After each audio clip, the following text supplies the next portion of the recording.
going to allow the Confederates back. Yeah, this is Daryl Olson, and I'm gonna do gonna tie a pattern that's got some fox in it. I'm gonna be using gray fox, but it calls it to be fluorescent orange, and I couldn't find any on the market, so I ran by my fly shop, Hadrill's Point, Fin and Feather, and they had some gray fox and large length hairs, and that's what I'm going to use.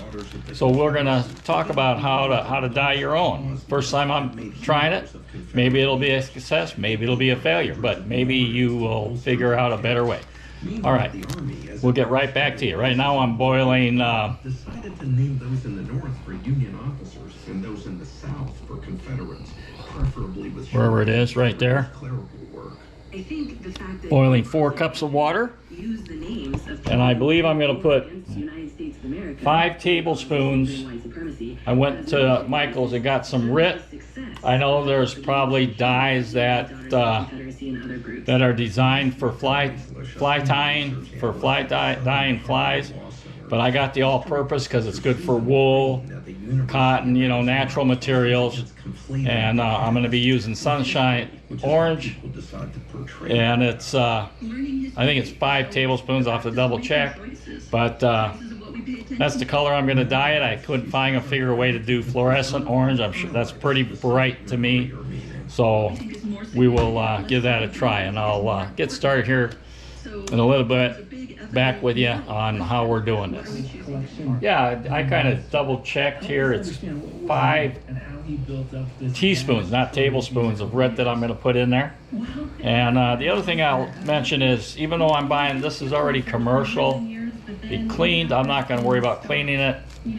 But if you're using feathers you found out in the woods, or a hunter giving them to you, or maybe hides, you might have to clean these to get any oils off of the skins or off of the feathers, so that the thing will be clean and the dye will adhere to it, is my guess.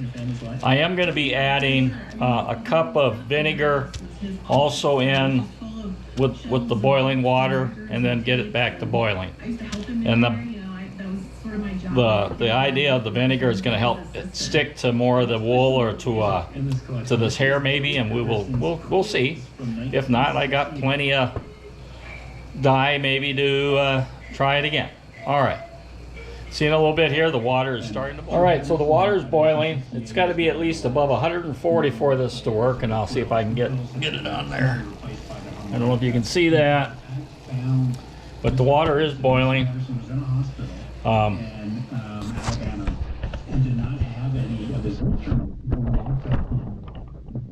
Next, I'm going to go ahead and I'm going to pour in 1 cup of vinegar, and then get that boiling again. All right, I'm going to try this again. I'm going to edit this into there. This time I'm going to try to dye again another piece of gray fox. I wasn't happy with the fact that the boiling process broke up the leather. I don't know if it was because of the quality of the material or whatever. This does feel a little bit thicker. And I'm also going to throw in some red fox on there, and then I'm going to decide which one I like best. The water is boiling. It's definitely well over 140. So what I'm going to do is I'm going to just throw these in for just a little bit. Doesn't get groundwater. Yet groundwater is absolutely important for managing water scarcity in California. And make sure they're soaked. And then We got a lot of water back in the ground this year. I'm going to shut the heat off, and because that should keep it. That's definitely over 140. Not make up for the previous 3 dry years. So we're still in a net deficit of water. And when you look over the last 4 years, because it's such a on that drought. part. So, one good year doesn't But solve we'll give it a check, two things. A lot of and then I'll shut this off and turn it back on. My battery's getting pretty low. Neither of those right now. Yeah, I'm well over 206, somewhere in there. And we will let that soak for that 30 minutes and occasionally come in and stir it, and then we'll see what the final results are and wash the stuff out. Okay, I'll be back in a bit. Alright, next I'll transfer this over into some hot water to let it get the dye off of it. Much better.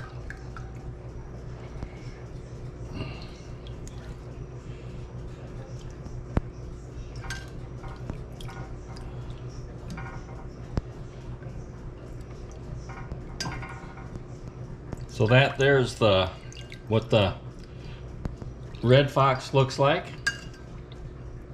I kind of like the gray fox because it's kind of barred. It's got some light and dark areas, but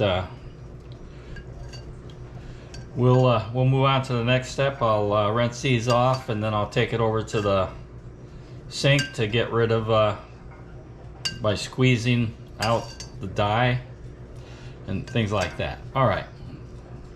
In a little bit here, we'll be back on. All right. Now what we're going to do is just squeeze this out and let it dry. I think maybe the process first time I did it was a little bit too much. There might be some orange dubbing in this material.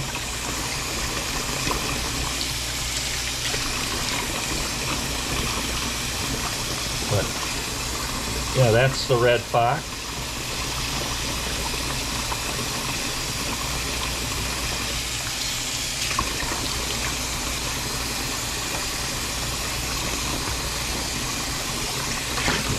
And this here's the gray fox.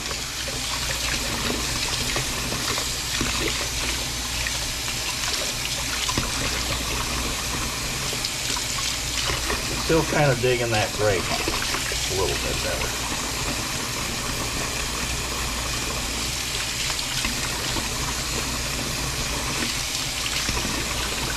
Alright.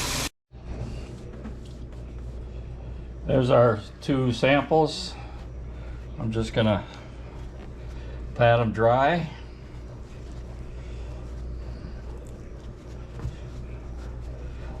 And then I'll have to let them sit overnight. And the next time you'll see them will be when we're tying a fly with them on there.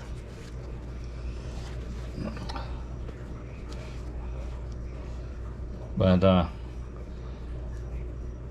again, that's the red wolf or red fox dyed.